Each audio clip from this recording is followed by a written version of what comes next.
क्या आपने कभी सोचा है कि आखिर सावन के महीने में ही भगवान शिव की पूजा क्यों सर्वोत्तम मानी जाती है? क्यों वेदों में इस महीने को देवताओं का महीना कहा गया? क्या यह केवल एक धार्मिक परंपरा है या इसके पीछे छुपा है वैदिक काल का कोई अनकहा रहस्य? आज हम आपको बताएंगे सोम यज्ञ का वह रहस्य जिसे केवल कुछ गुप्त ऋषि समुदाय ही जानते थे और जो केवल सावन में ही जागृत होता है।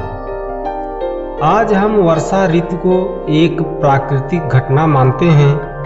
पानी बरसता है जिससे चारों ओर हरियाली फैलती है और फिर मौसम बदल जाता है। लेकिन क्या आप जानते हैं वैदिक काल में इसे महज एक ऋतु नहीं बल्कि देवताओं का आगमन माना जाता था। ऋग्वेद के मंडल 9 और अथर्ववेद के कांड 3 में एक विशेष उल्लेख है। श्रावण महीने में ऋतुओं की माता पृथ्वी की आत्मा जागती है, इसीलिए इसे जीवित पृथ्वी कहा गया है। इस महीने में न केवल जल और वायु में बदलाव आता था बल्कि मानव मन, चेतना और आध्यात्मिक तरंगों में भी एक रहस्यमयी उथल पुथल होती थी। गूढ़ ग्रंथों में कहा गया है, श्रावणस्य गर्भे मंत्राः निद्राम त्यजन्ति, अर्थात श्रावण माह में वेदों के कुछ रहस्यमयी मंत्र जाग उठते हैं। ये मंत्र शेष वर्ष निष्क्रिय या शिथिल रहते हैं। केवल सावन में जल, वायु और अग्नि तत्व की समष्टि उन्हें सक्रिय करती है। आखिर ऐसा क्यों? विज्ञान के शब्दों में कहें तो इस समय पृथ्वी के चुंबकीय क्षेत्र में परिवर्तन आता है। वातावरण में नकारात्मक आयन की मात्रा बढ़ जाती है जो ध्यान, तपस्या और मानसिक स्थिरता के लिए सबसे अनुकूल होते हैं। वर्षा की बूंदें जब पृथ्वी से टकराती हैं तो एक विशेष ध्वनि उत्पन्न होती है जिसे ऋषि लोग नाद कहते थे। यही नाद कुछ विशिष्ट वैदिक मंत्रों को सक्रिय कर देता है। ऋषियों का मानना था कि यदि सावन में ब्रह्म मुहूर्त में विशिष्ट स्थानों पर बैठकर कुछ खास मंत्रों का उच्चारण किया जाए तो साधक की चेतना ब्रह्मांडीय चेतना से जुड़ सकती है। इस कारण सावन को ऋषियों का महीना भी कहा गया, क्योंकि यहीं से शुरू होती थी एक आंतरिक यात्रा ध्यान, मंत्र और अग्निहोत्र की। आप सोच रहे होंगे कि आज तो हम यह सब नहीं करते, तो क्या यह ऊर्जा निष्क्रिय हो चुकी है? नहीं, आज भी यह ऊर्जा सक्रिय है। वर्षा का हर एक बूंद अपने साथ ब्रह्मांड की स्मृति लिए आती है, बस हमें उसे सुनना सीखना होगा।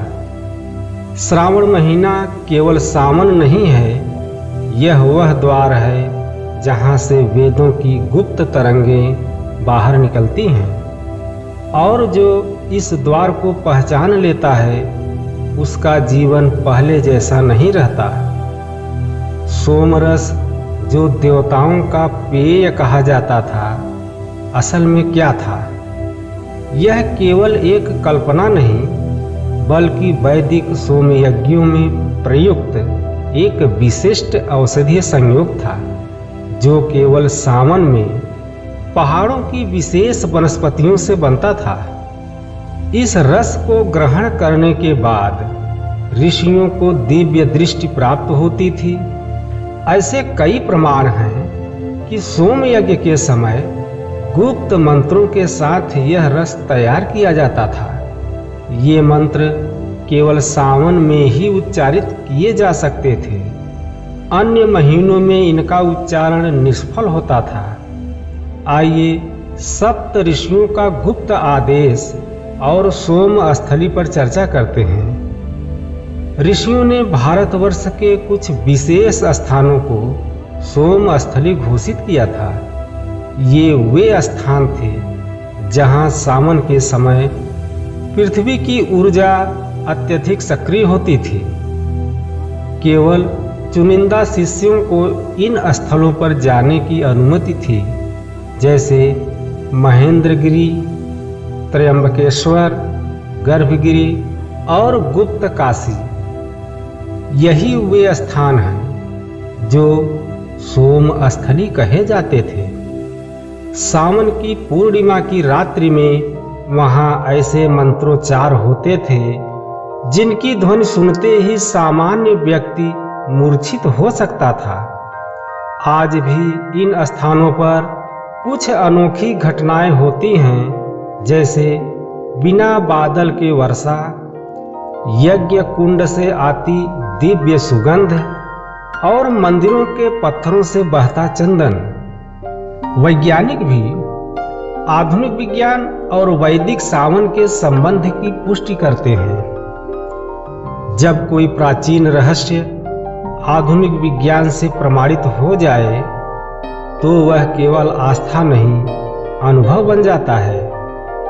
सावन और वैदिक मंत्रों की शक्ति को केवल धार्मिक कथा समझने की भूल अब नहीं करनी चाहिए, क्योंकि अब विज्ञान भी उसी दिशा में इशारा कर रहा है जो ऋषियों ने सहस्रों वर्ष पहले कहा था। जर्मनी के मैक्स प्लांक इंस्टीट्यूट और भारत के IIT खड़गपुर द्वारा किए गए संयुक्त शोध में यह बात सामने आई कि मानसून के समय में जब नमी और तापमान विशेष संतुलन में होते हैं तो कुछ विशेष ध्वनि तरंगे वातावरण में अधिक समय तक स्थिर रहती हैं और उनकी गूंज अधिक तीव्र होती है। यह वही सिद्धांत है जिस पर वैदिक ऋषियों की साधना आधारित थी कि श्रावण मास में मंत्रों की ध्वनि ब्रह्मांड में अधिक दूर तक और गहराई तक फैलती है। प्रसिद्ध जापानी वैज्ञानिक डॉक्टर मासारू एमोटो ने प्रयोग करके दिखाया कि पानी पर मंत्रों का प्रभाव पड़ता है। सकारात्मक ध्वनियाँ जल कणों के क्रिस्टल संरचना को सुंदर बनाती हैं, जबकि नकारात्मक ध्वनियाँ उन्हें विकृत कर देती हैं। अब सोचिए, सावन में जब वर्षा की बूंदें धरती पर गिरती हैं और वातावरण में वैदिक मंत्रों की गूंज होती है, तो क्या यह जल स्वयं ऊर्जा का वाहक नहीं बन जाता?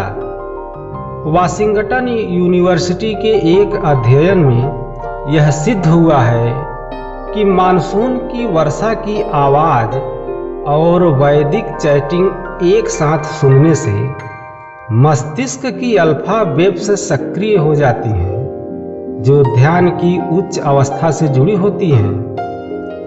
यही वह अवस्था है जिसमें ऋषि सोमयज्ञ करते थे और दिव्य दृष्टि की अनुभूति करते थे।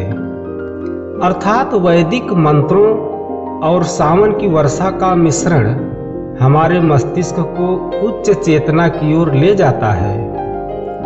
अब जरा सोचिए, क्या यह सब केवल संयोग है या फिर हमारे पूर्वजों ने प्रकृति की उस भाषा को समझ लिया था जिसे विज्ञान अब डिकोड कर रहा है? वेदों में लिखा गया एक मंत्र ओम आपो हिष्ठा मयो भुवा है, अर्थात हे जल तू आनंद और जीवन का स्रोत है। क्या यह केवल कविता थी या विज्ञान का गुप्त बीज? सावन कोई सामान्य ऋतु नहीं, यह विज्ञान और अध्यात्म के मिलन का वह क्षण है जहां रहस्य और यथार्थ एक हो जाते हैं। क्या आज भी यह रहस्य सक्रिय है? क्या सोमरस आज भी तैयार किया जाता है? क्या कहीं आज भी छुपे हुए वैदिक ऋषियों के वंशज सावन में गुप्त यज्ञ करते हैं? क्या आपने कभी महसूस किया है कि सावन में एक अजीब सी गंध, एक गूंज, एक ऊर्जा वातावरण में होती है? यह वीडियो कोई कल्पना नहीं, यह उस सत्य की झलक है जिसे हजारों वर्षों तक केवल मौन ऋषियों ने जिया है। यदि आपने ध्यान से सुना तो आपने भी वो कंपन महसूस किया होगा। और हाँ, यदि यह वीडियो आपके हृदय को कुछ हद तक झंकृत कर दिया हो तो इसे लाइक करें, शेयर करें और अपने चैनल अमृतवाणी को सब्सक्राइब जरूर करें। नमस्कार।